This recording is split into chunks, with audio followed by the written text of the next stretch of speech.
Hey everyone, it's Ben Hardy here, and in today's going to be talking about the increase in the take rate of 84-month loans and even 96-month loans. Before we get into this video though, as always, if you want to save time and money the next time you purchase a car, link to my car buying guide in the description down below. And then if you want to see more videos just like this, then I recommend you subscribe because I post content every single day. Let's get into it.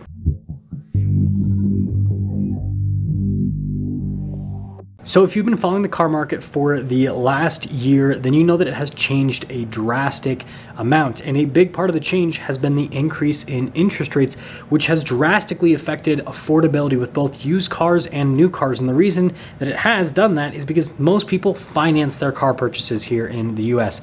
About 85% of people that will buy a new car will finance it. And then about 50% of people that will buy a used car will finance it. And so most of the car market, right, is financing the purchase. So higher rates means that affordability is going to go down. And so you have people that are doing things that aren't necessarily the smartest financially, but they're doing it so that they can get themselves into a car. And this is where we're going to talk about these 84-month loans and these 96-month loans that, although are still, relatively small when it comes to the overall proportion of loans that are being taken out, their take rate is increasing. So let's quickly discuss why anyone would even take out an 84-month loan or a 96-month loan.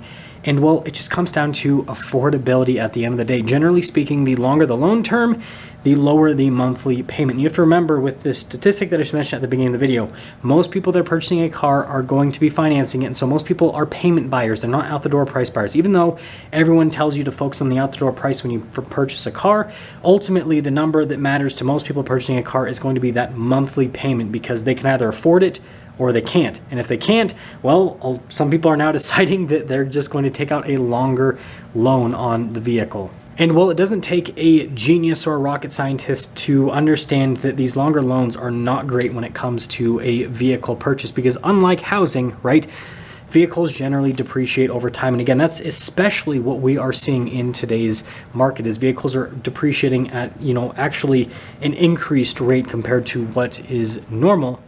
And so you've got that part of it. And then you have the other part where the monthly payment with these longer loan terms doesn't actually change all that much, because when you get to like the high end of, loan term limit with cars, the interest rates start increasing, not at a linear rate, but almost like at an exponential rate between the loan terms. It's like you add 12 months and you add a bunch more rate. And then on top of that, because you're adding more time, right, that's also adding more interest that you're going to be paying onto the loan. And so when you put everything into, a calculation and find out what your payment is between, let's say an 84-month loan term and a 96-month loan term and a 72-month loan term, then what you find is that every single time you tack on 12 months, the payment does go down slightly, but it doesn't go down by nearly as much as you might think.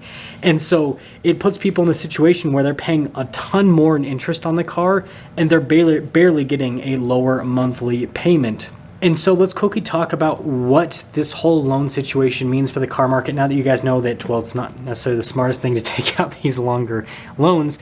Well, first off, this is going to pull buyers out of the market in the long term. So in the short term, right, there are people that are still getting approved for these loans, and they're being put in situations where they're going to be fine today as long as they can keep making their payment. But in 2 to 3 years from now, right, when they're not even like halfway through their loan term, if they take out an 84-month loan or 96-month loan, they're going to be so upside down in their vehicle, because again, we're experiencing accelerated depreciation with the decrease in wholesale values in the used car market.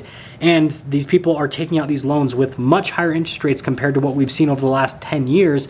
And so that's like a recipe for massive amounts of negative equity. I mean, one example that one of my friends in the car business just showed me the other week was a customer that was buying a pickup truck, and the pickup truck stickered for about $60,000 roughly. They did add some accessories and a warranty onto that pickup truck, and so I think their total amount that they were going to be financing on that pickup truck was somewhere around like the high $60,000 range.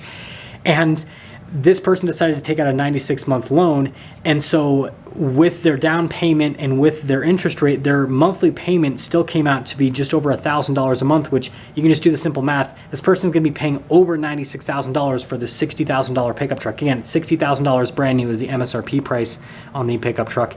And so you imagine this person in 2 to 3 years, right? They're still going to owe a ton of money on that pickup truck, and then that pickup truck's going to be worth, I mean, with normal depreciation and what we're experiencing, maybe $40,000 if they're lucky, probably even a little bit less, and they'll still probably owe $70,000 plus on this pickup truck. And so I think you guys get the point.